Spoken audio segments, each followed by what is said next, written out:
Hey guys, welcome or welcome back to my channel, and welcome to the end of the year book tag.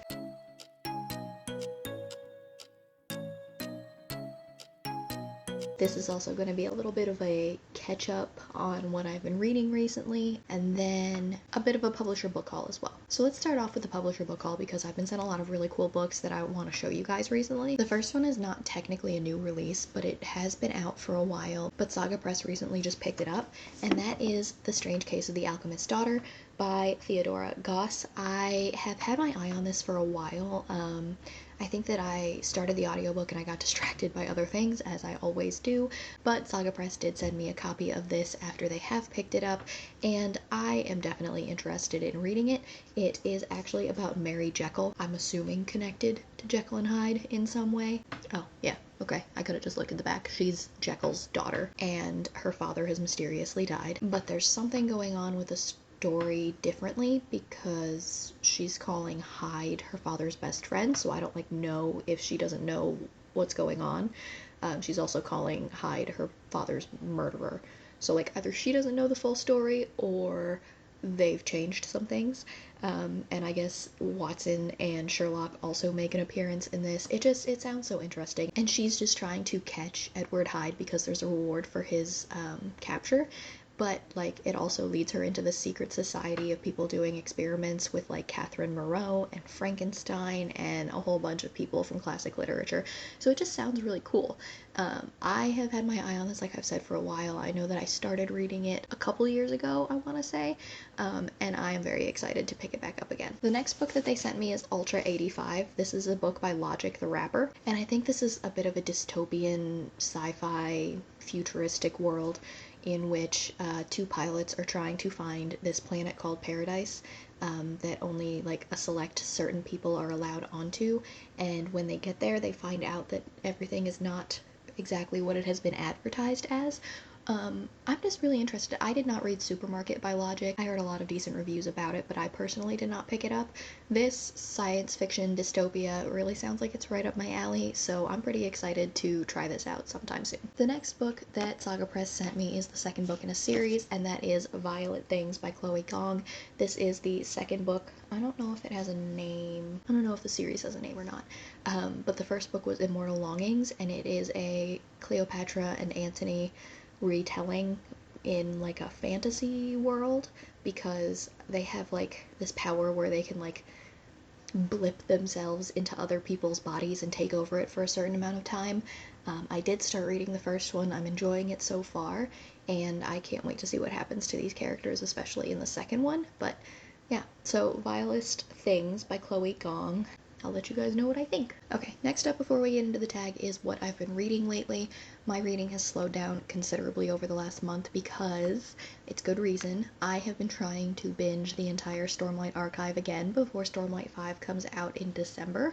I believe the last time I talked to you guys, well, full disclosure, I filmed a wrap-up video a month ago and I haven't posted it yet, so fingers crossed that I get that out before this one. So in that video, I tell you guys about how I am starting Words of Radiance. I finally finished Words of Radiance. I did read Edge Dancer. I finished Oathbringer, and I am now in the beginning of Rhythm of War, so hopefully I should be able to finish what is out so far of Stormlight before the 5th book comes out in the beginning of December, which I do have pre-ordered. I did read Edge Dancer. I reread Dawn Shard. I enjoyed Dawn Shard a lot more this time around.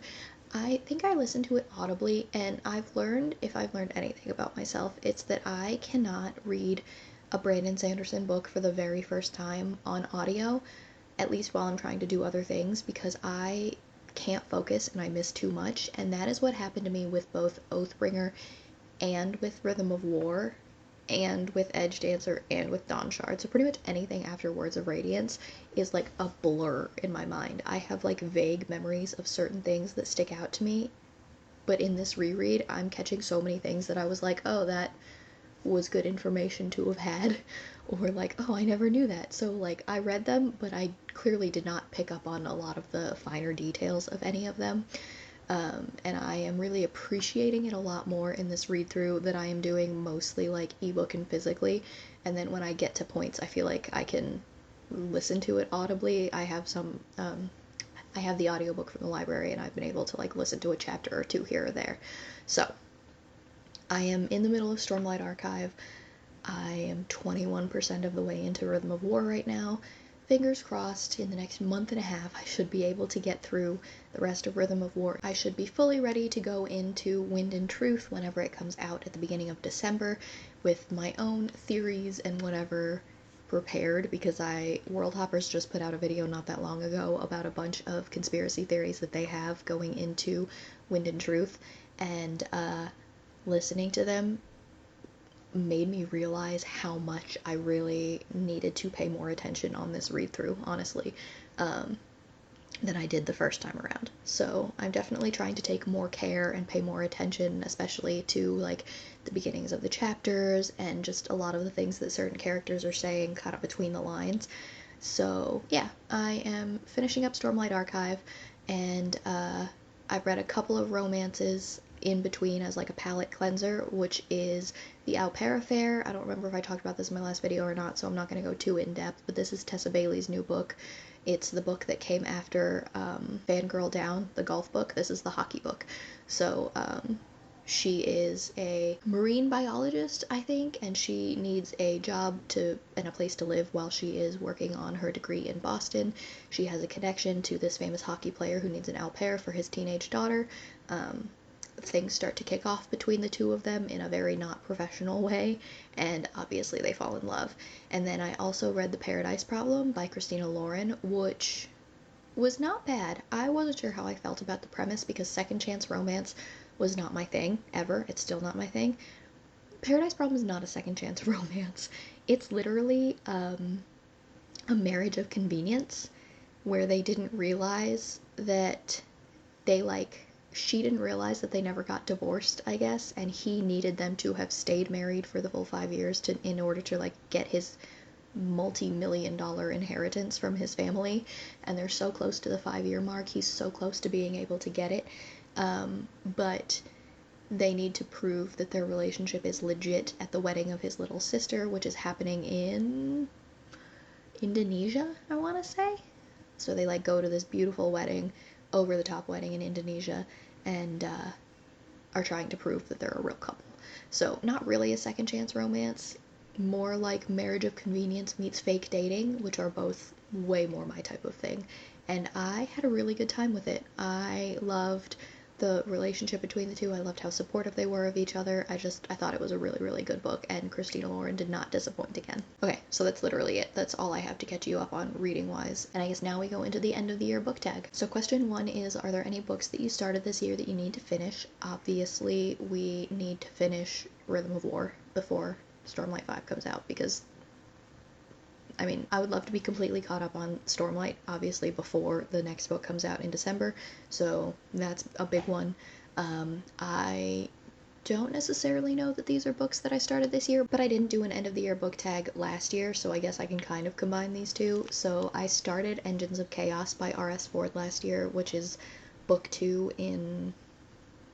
I don't remember what the name of that series is. I loved book 1. I read it when I was on maternity leave with Jack, I think. I'm pretty sure I read it when I was on maternity leave with Jack. 2023, the beginning of 2023 is an absolute blur. All of 2023 is an absolute blur. We had a lot going on last year. So I read book 1, and then I got sent an advance copy of book 2, which has obviously been out for a while, and I just haven't had the chance to finish it. The same goes for Labyrinth Heart, which is book 3 in the Rook and the Rose series by M.A. Carrick, which I loved. I loved book 2. I really enjoyed book 1 when it came out, which was The Mask of Mirrors, but book 2 I adored.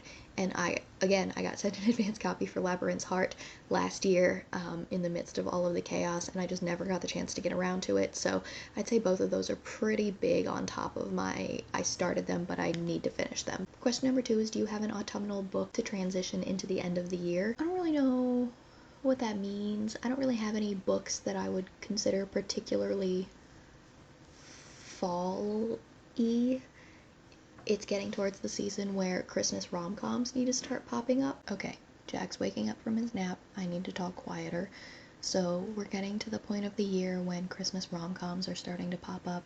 Obviously those are going to be on my list, but I don't have anything that I would call particularly fall coded that I have on my list to read. My main priority right now is Stormlight, Stormlight, Stormlight. Question number 3 is there a new release that you're still waiting for? I have an addendum to question number 1, which is The Fury of the Gods by John Gwynne. I have an arc of that book, and we've been waiting for it for a very, very long time. I started it, I need to finish it. It has already been released. So that is not a new release that I'm still waiting for, but one that I am waiting for is Dungeon Crawler Carl Book 7, The Inevitable something.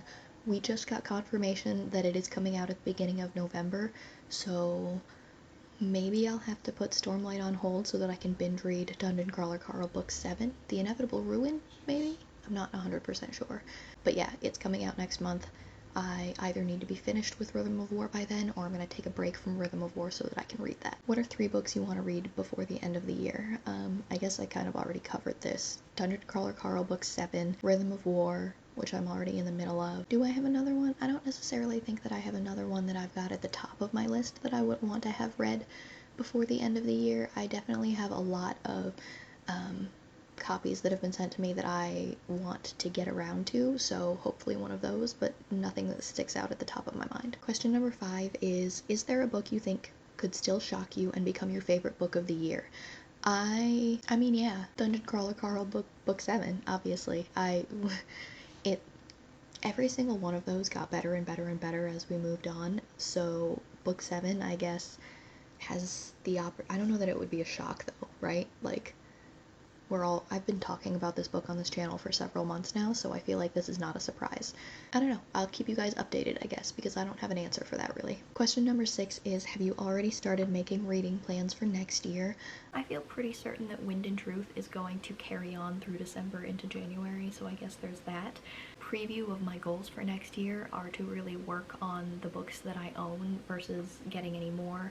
Library and Kindle Unlimited notwithstanding, I have been doing pretty good about not buying too many books this year, outside of like new releases that I've already been anticipating, or like trying to finish off series that I'm already in the middle of.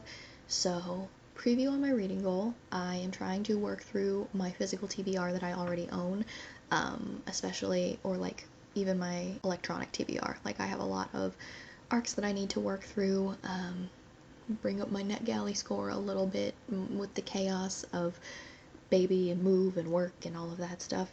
It's kind of been slipping a little, so I'd like to catch up on a lot of my NetGalley things.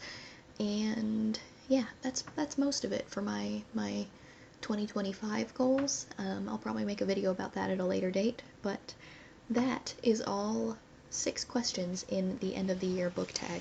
So, if you guys haven't done this yet, or I don't know, maybe you think it's too early. I think that this is early enough for the end of the year book tag. But if you haven't done it yet, I definitely tag you in it. Outside of that, that's it for this one today, guys. So don't forget to like and comment. It really helps out my channel. Down in the description box, you're going to see links to my Goodreads, my X, and my Instagram in case you wanted to follow me on any of those. But I'll talk to you in my next one, guys. Bye.